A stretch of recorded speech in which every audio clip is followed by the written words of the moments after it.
ఈ సంవత్సరం వృషభ రాశి వారి ఫలితాలను పరిశీలించినట్లయితే ఈ సంవత్సరంలో వృషభ రాశి వారికి శని యొక్క సంచారం లాభస్థితిలో కొనసాగుతుంది. బృహస్పతి సంచారం ద్వితీయ స్థానంలో జూన్ వరకు కూడా అనుకూలంగా ఉంటుంది. తర్వాత తృతీయ స్థానం, తర్వాత అక్టోబర్ నుంచి చతుర్థ స్థానంలోకి ఉంటుంది. కాబట్టి వృషభ రాశి వారికి ఫలితాలు మిశ్రమంగా ఉంటాయి.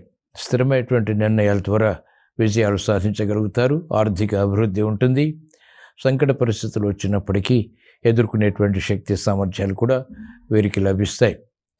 ఆగిపోయినటువంటి కార్యక్రమాలు చకచకా పూర్తి చేయగలుగుతారు. విషయాల్లో ఆందోళన ఉన్నప్పటికీ తట్టుకుని ఎదుర్కొని మళ్ళా విజయాలు సాధించేటువంటి పరిస్థితులు ఆనందాన్ని కలిగిస్తాయి.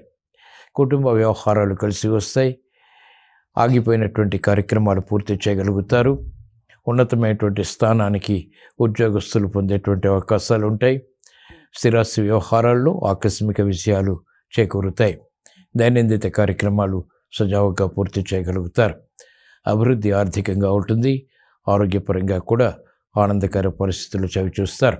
ఈ సంవత్సరం వృషభ రాశి వారు ఇంకా బాగుండడానికి చేపట్టినటువంటి కార్యక్రమాలు వేగవంతంగా కలిసి రావడానికి శ్రీ సుబ్రహ్మణ్య స్వామిని ఆరాధించడం ద్వారా మేలు కలుగుతుంది. వ్యవహారాల్లో చుక్కెదురు పరిస్థితులు అవలీలగా ఎదుర్కొని సాహసోపేతమైనటువంటి నిర్ణయాల ద్వారా కూడా విజయాలు సాధించగలుగుతారు. వృషభ రాశి వారికి ఆందోళనకర పరిస్థితులు క్రమక్రమంగా నివృత్తి కాబడతాయి. స్థిరమైనటువంటి నిర్ణయాల ద్వారా విజయాలు సాధించగలుగుతారు. బాధ్యతలను సక్రమంగా నిర్వహించేటువంటి అవకాశాలు సంతృప్తిని కలిగిస్తాయి. విదేశీ ప్రయాణాలు వంటివి ఆనందానికి దారితీస్తాయి.